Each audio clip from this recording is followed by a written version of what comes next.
Hi everyone, and welcome to Tech Solutions Hub YouTube channel. It's your friend and technology instructor, Tech Wizard, and this channel is passionate about helping people who are blind or visually impaired to live more independent and fulfilling lives through technology by sharing and uploading the latest news and updates on technology for the blind. From time to time, you will be hearing different voices on the channel who will be covering everything from new assistive devices to accessible apps and softwares.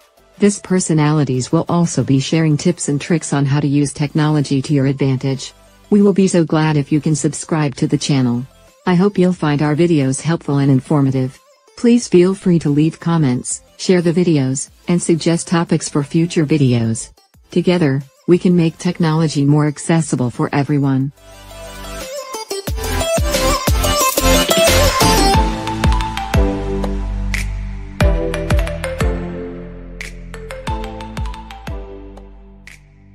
The instrumental for this video is provided by Inner Sanctum Entertainment Ltd.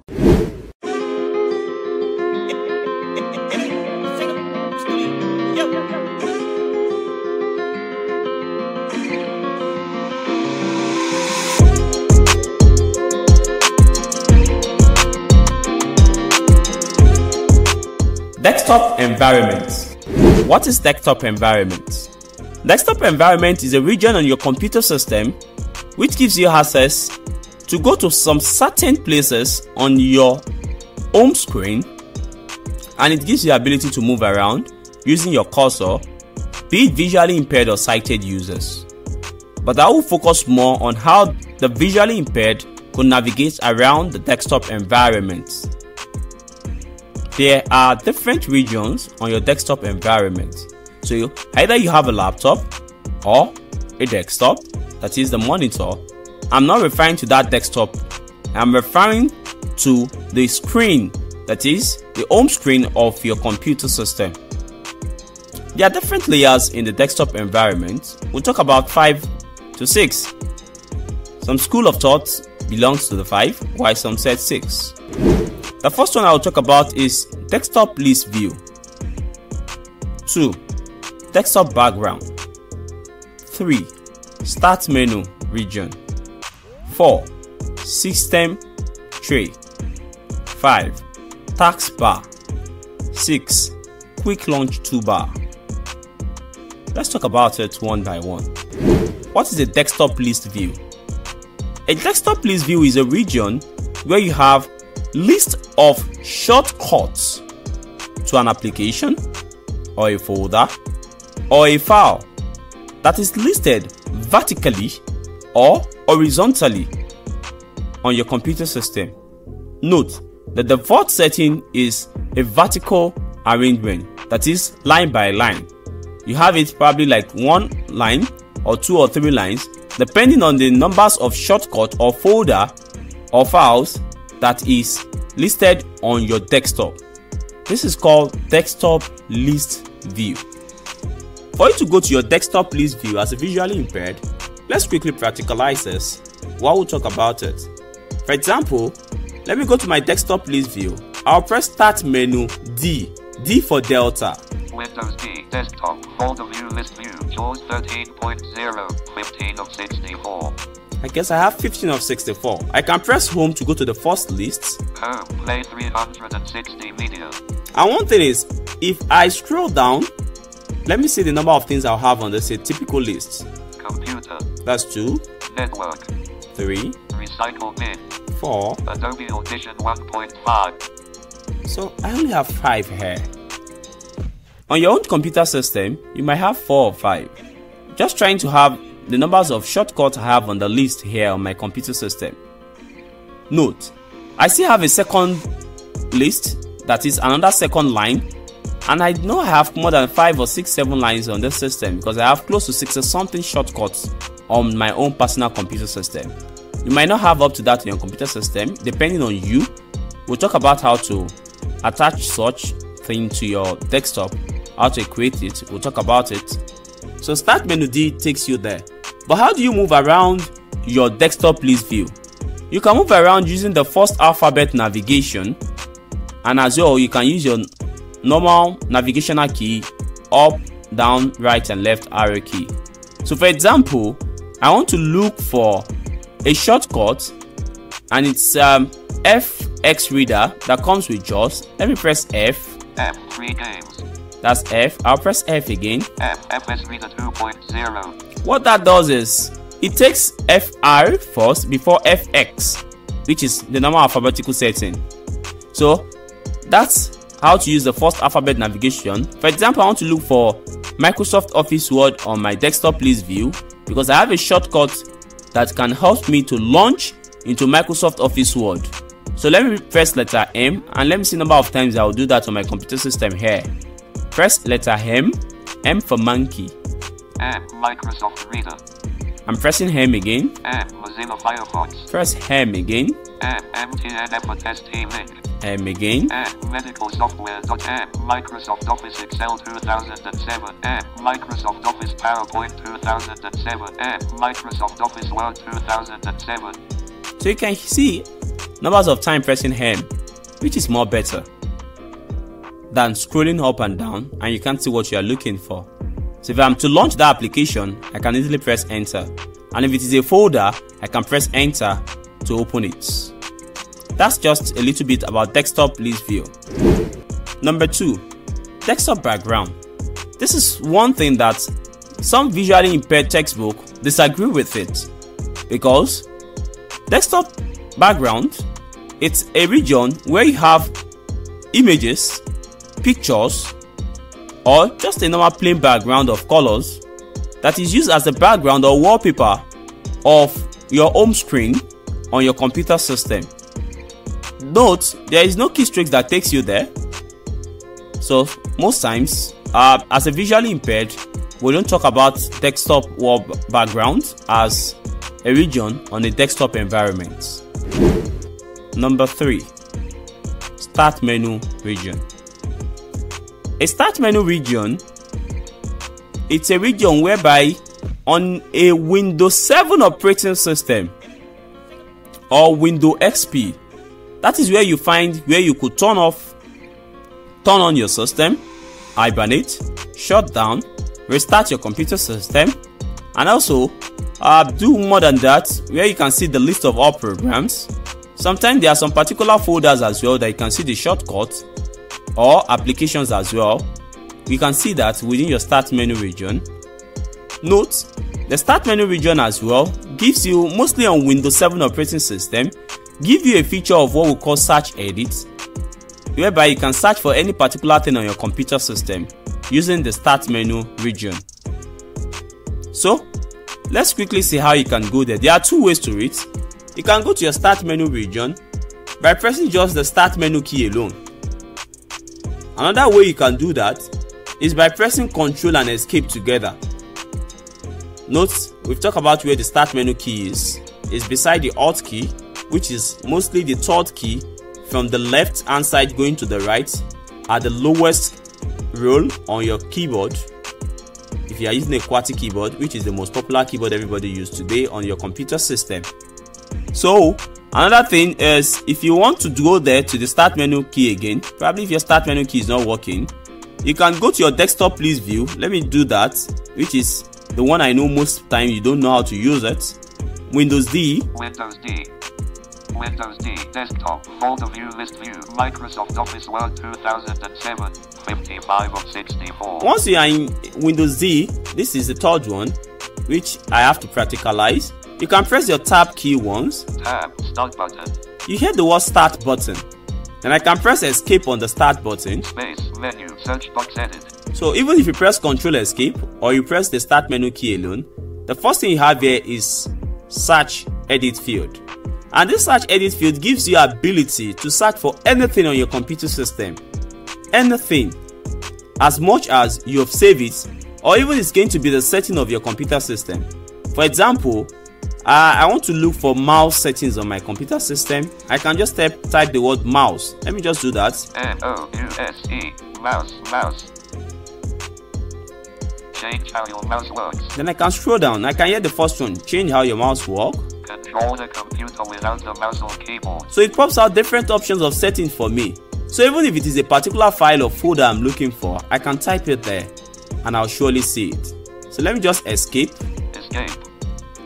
Shutdown split button. So I'm still within the edit field. So what I did was to use the right arrow key. Beside the right arrow key, if you use the left arrow key again, Hibernate H. you hear the word hibernate. So the shutdown, if you use your left arrow, you say shutdown, hibernate. And if you scroll up, once you hear hibernate, you can use the up arrow key to scroll up. Sleep S. You can hear the word sleep. Restart R. Restart. Log O. Log O. Log off L. Log off. Switch user W. Switch user. Hibernate H. And it wraps down to the bottom of hibernate. Let me just take a few minutes to talk about differences between hibernate, shutdown, and restart. The three of them are quite similar. And let me use this example. If you are sleeping, there are three modes so that you're sleeping. For example, 1, you are in a class and you can sit down on a chair and you are dozing. 2, you put your head on the table and you sleep while you are sitting down on a chair. 3, you are in your bedroom and you are lying down on your bed. At that point in time, you're sleeping. Let's talk about the 3 mode and to compare it and represent it with a shutdown, hibernate, and restart. This the shutdown, the hibernate, and as well and the sleep mode. Please take note. Shutdown, hibernate, and sleep mode. Now let's use the person who sat down on the chair and dozing as that of sleep mode.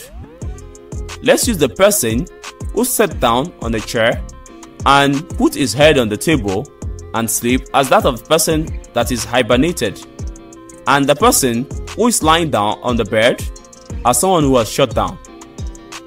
Now, how do the three of them relate and what are the differences?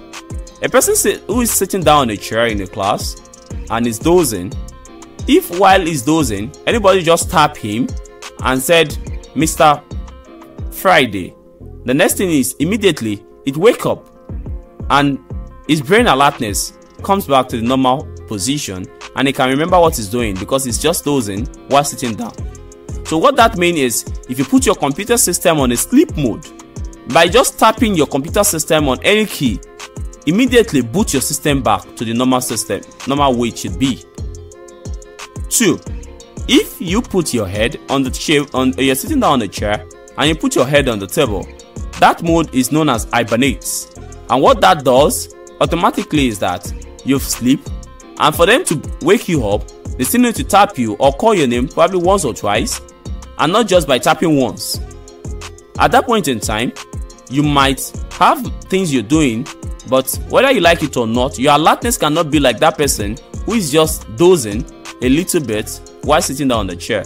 So if you hibernate your computer system, what that does is your computer completely shut down, but the difference is this: while it's hibernated, all programs are minimized. On sleep mode, your current program that is open is not minimized. On hibernate, the system will shut down, but all program will be minimized and not closed. So if you on it again, for you to on it, you have to press the power on and off button to on the computer system again. And if you do that, all the programs that you were running before were just minimized. But on a sleep mode, you don't need to use the power on and off button. All you just need to do is to tap any of the keys, and immediately the system resumes back to the normal system and the current running program will still be open. While the normal shutdown is that person who is lying down on the bed, he or she is asleep completely. So if you shut down your computer system, you need to boot it by pressing the power on and off button to turn it on again. It's just a little bit different between shutdown, hibernate, and sleep mode. That's the difference. While restart, as the name implies, means for you to restart your system, it will shut down and automatically it will turn on itself. That's the meaning of restart. So you can find this within the start menu region, and as well you can see a place called list of all program and the search edit. So explore more of the start menu region yourself. Number 4, system tray. The system tray is a notification region on your computer system where you can check the battery level, you can check if you are connected to the internet, And also you can check the time and date of your computer system. For the sighted user, is on the lowest row on your computer system, mostly located on the right. The lowest row on the right on your computer system, which is on the screen, that's where you have that, mostly for sighted users. So for you as a visually impaired, you need to take your cursor there, and for you to do that, you press Start menu B. So let's quickly do that as a visually impaired person, or you press Insert F11 to take your cursor to the system tray. Let's quickly do that by checking the percentage of our battery if you are connected to the internet and the date and time. Let me press Escape. Escape. Shutdown. Escape. So let's press Start menu B. That is B for ball, B for Bravo. So Start menu and letter B. Windows B. Notification chevron button. So you can scroll to the right using the right arrow key. System tray solve PC issues. 2 important messages for total net speakers. 100% button. That tells me the percentage of the speakers of my system. Let me still use the right arrow. Not connected. You are currently not connected to any networks. So it tells me if I'm not connected. That means I'm not connected to the internet. I don't have any internet connection. So Escape. That's just how to do that. Within that region, if you keep exploring, you will see the battery level of your computer system. Note, if you press Insert F11 as well, it takes your cursor to the system tray. The only difference is, at that point in time, it's going to be in a list view and not using the right arrow. So you have to use up and down arrow key if you use Insert F11. Also, just as an additional information, if you want to quickly check the battery level of your computer system, I'm referring to the people using laptop now, to quickly check the battery level of your computer system, you can press Insert plus Shift plus letter B for ball. Insert Shift and B. AC connected. Escape. Let me press Insert Shift B. AC connected. Battery level high. Battery 97%. So you can see it tells me AC connected, that is, my system is plugged. And if it is not, you will not hear AC connected. It tells me the percentage, and in fact it tells me the time at which the system will still last. That's Insert plus Shift plus letter B for ball. That will tell you the direct level of your battery system. So let's go to the fifth one, taskbar. The taskbar is a place where you have recent, current, or let me use the word current running program on your system. That's the region where you have the current running program on your computer system. The default setting is it is listed below on the lowest region, because on the lowest region on once you open your computer system, what you have mostly is the first one on the left is the start menu region, and if you come into between, you have the quick launch bar. After that, you have the taskbar region. After the taskbar region, you have the system tree around there, which is the normal thing you have on a typical desktop environment. So the taskbar region is a place where you have the current running program. So if you open one or two folders an application and you want to switch in between them, what I'll do is I'll open a folder in my computer, and as well I'll try to open just one or two programs and see how I can move in between one or two of them. That's what the taskbar does. Let me go to this desktop list view by pressing Windows D. Windows D, desktop, folder view, list view, Microsoft Office Word 2007. So let me open the first folder. Go to the home. Home, play 360 media. Let me just open this by pressing enter. Enter, play 360 media. This has opened, and once it's open, if you want to check the title of a folder, you can use Insert T. Title is play 360 media. That's how you can check the title. If you want to close it, you can use your Alt F4, or use the second way of closing a folder by pressing the Alt spacebar. We'll do that later. Let's go to this desktop list view to open another folder as well. Windows D, desktop, folder view, list view, play 360 media, 1 of 64. Let me scroll down to open another folder. Computer. So let me open this computer folder, which is enter, computer, items view, multi-select list box, hard disk drives up. So how do I move in between these two programs? For me to move in between them, I'll use what we call Alt Tab, which is within your taskbar region. Alt key and the tab key together. But one way of doing it is you would hold down the Alt key and press the tab key. That's one way of doing it. Hold down the Alt key and you press the tab key. Alt tab, play 360 media. So you hear that, play 360 media. Then my hand is still on the Alt key while I've taken that of tab away. Let me tab again. Alt tab, JAWS. So my hand's still on the tab. On the Alt key, I only press the tab once. I hear JAWS. Tab again. Alt tab, desktop. I hear desktop. Alt tab again. Alt tab, computer. I hear computer. Alt tab again. Alt tab, play 360 media. So that means that's the fourth thing I have. So if it is the play 360 media folder I want to open, I'll take my hand play off. 360 media. Items view multi-select list box. Not selected. Android. So automatically it opens for me.